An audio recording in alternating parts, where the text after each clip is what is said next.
Olá, como vai você? Hoje inicia um momento muito especial, o nosso curso sobre a mente mensurável, com base nas palestras de Krishnamurti. 15 aulas especiais para você entender melhor a sua mente, entender o processo mental, meditar melhor, compreender o yoga, compreender as religiões, compreender como a expansão da consciência mental nos faz tomar melhores decisões e até decisões socioculturais políticas. Vamos começar o nosso curso. Para que você que não me conhece, sou Vitor, economista formado pela USP, me curei de um câncer no ano 2000 e desde então, devido ao ótimo resultado dessa cura, tenho trabalhado em processos de cura e transformação, usando a terapia, o yoga, a meditação. Fui aluno durante 10 anos da referência na yoga terapia no Brasil, professor Hermógenes. Sou aluno do Lino Miele, que é um grande referência histórica no Ashtanga Yoga e também ordenado na tradição do Zen pelo mestre Thich Nhat Hanh, ok? Este é o livro que você pode adquirir de maneira digital pelo site da Amazon ou até ele fisicamente, ok? A Mente Mensurável. Krishnamurti, considerado um dos maiores filósofos, educadores da Índia, uma referência histórica do estudo da filosofia, da espiritualidade, na educação também.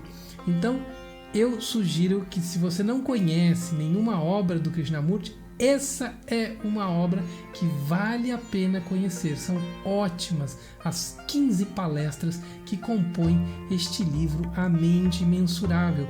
Você vai entender melhor o processo mental e desenvolver a sua inteligência através deste livro.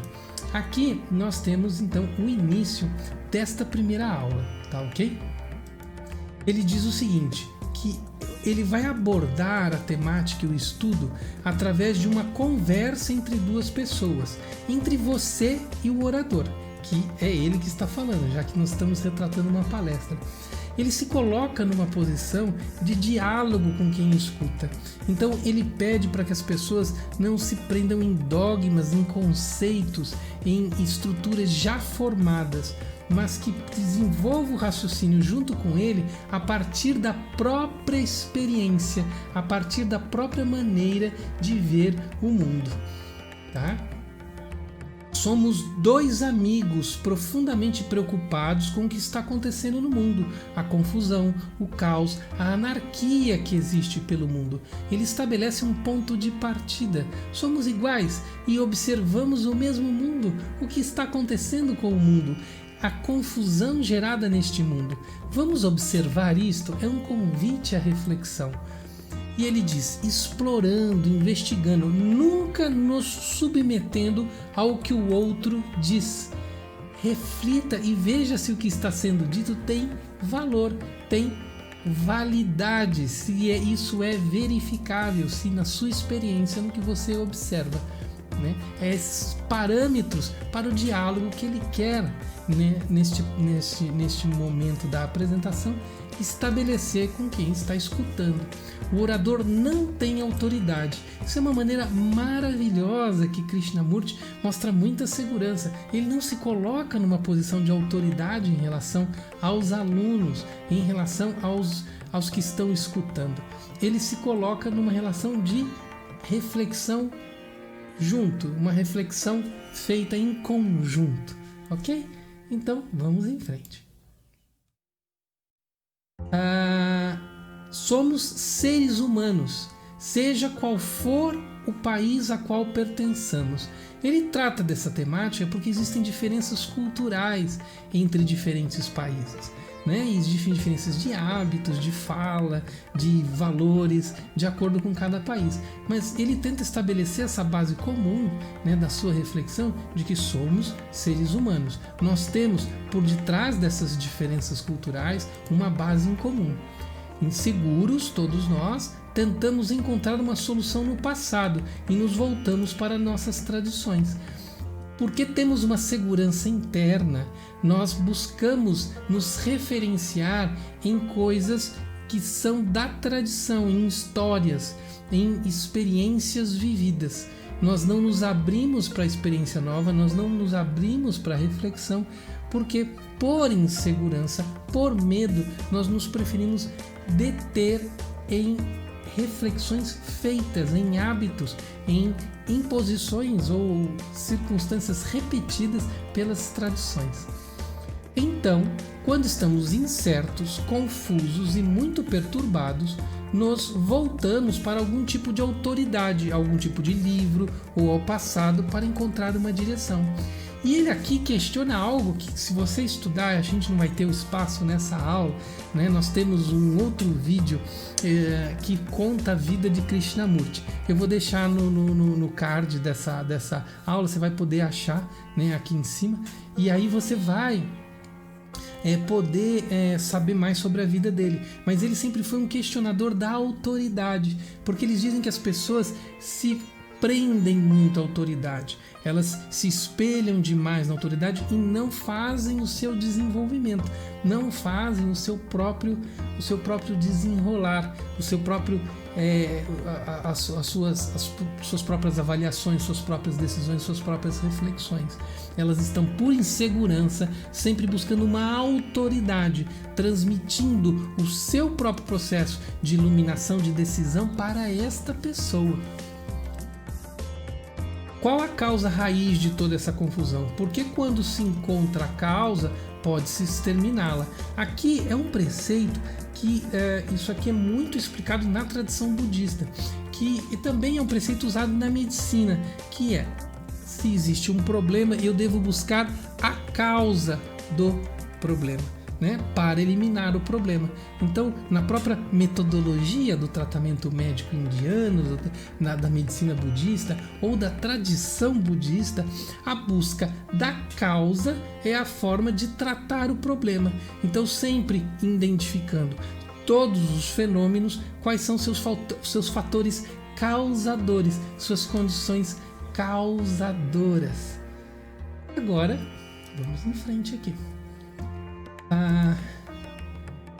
Pelo mundo afora é o mesmo: falta de liderança, falta de moralidade, mas todos esses são sintomas.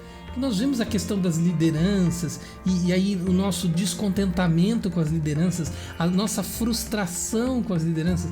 Estranhamente parece tão atual esse apontamento dele, né? Porque vivemos num mundo onde isso acontece, né?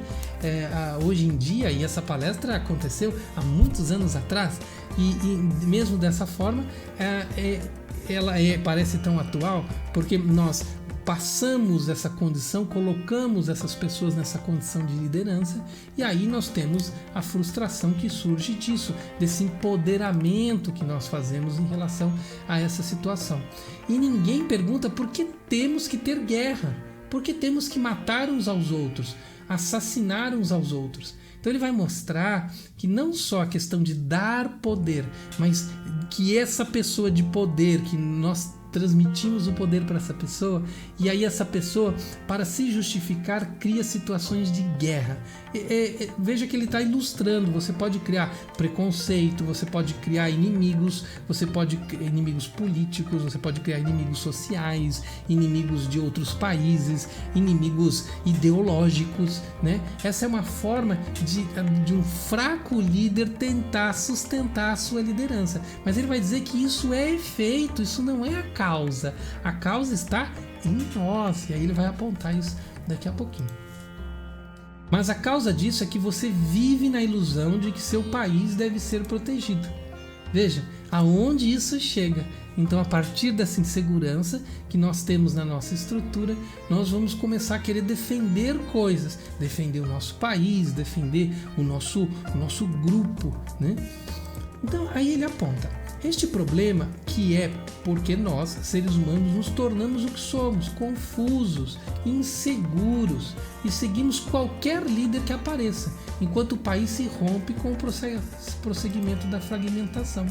Então, para se justificar, existe essa fragmentação que a liderança apresenta, mas nós continuamos como peças de manobra, inseguros, com medo, e tentando depositar essa confiança para tentarmos alcançar um pouco de segurança, a tentativa de alcançar essa segurança. Aí ele nos apresenta o seguinte: você deve ser livre para investigar. Investigar significa olhar o que realmente está acontecendo e não ter uma teoria sobre o que está acontecendo, mas realmente observar com o seu coração, com a sua mente. Então, o primeiro ponto é estar livre dos dogmas, dos conceitos, das definições que são impostas a você, e você então definir uma condição de observação mais apurada, estar mais aberto para observar.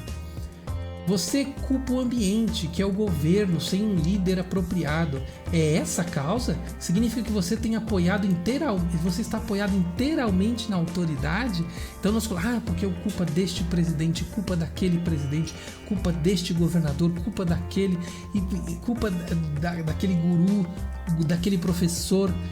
E aí você não consegue se fundamentar de perceber de maneira mais profunda. Então quer dizer, se a culpa é toda dele, você está se apoiando inteiramente nele, todas as suas questões estão apoiadas nele.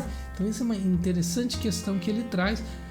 Quando você é dependente, você se torna gradualmente fraco, você se torna frágil, você se torna incapaz de pensar claramente porque você é dependente. Então ele nos apresenta como nós nos colocamos nessa situação de dependência.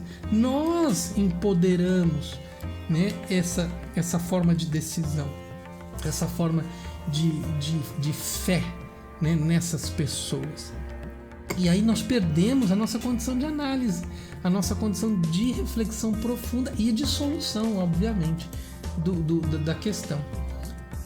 Então nós nos tornamos irresponsáveis porque somos dependentes. Esta frase é fantástica, porque nos traz uma clareza de que a partir do momento em que eu empodero o outro e eu me permito tornar dependente, eu me torno irresponsável. Porque a responsabilidade é do outro. Eu meio que abro mão dos meus caminhos, do meu bem-estar, das minhas decisões. Então aqui ele tenta nos alertar sobre isso, né? De assumir essa responsabilidade, assumir uma condição de análise, de clareza profunda dos processos que acontecem na nossa vida. Mas internamente, psicologicamente, deve-se pensar claramente por si mesmo, observar as suas próprias reações e respostas e ver se é possível tornar-se completamente uma luz para si mesmo. Você se tornar uma luz para si mesmo. Aqui tem um pouco da essência de Krishnamurti, essa busca da clareza mental, essa busca da capacidade de refletir e você se tornar, né, o seu guia, o seu caminho se tornar o seu guia, a sua prática se tornar o seu guia, a experiência se tornar o seu guia. Então essa é a conclusão que a gente tem aqui da nossa primeira aula, da nossa primeira apresentação. Esse é um curso de 15 aulas, né? Eu espero que você goste, fique atento. Nós vamos colocar 15 aulas, uma por semana, e vai ser muito, muito especial. Segue o canal, se inscreve, curte, compartilha esse material, porque é um material profundo, é um material de estudo, é um material que vai ajudar você em várias, né, para quem faz psicologia, para quem faz terapia, é um material para quem faz yoga, para quem estuda meditação, né, para quem estuda religiões. Esse é um material muito rico, né, podendo ser utilizado em diversas situações, tá bom? Grande abraço e até a próxima aula, que daqui uma semana eu já coloco no ar. Grande abraço.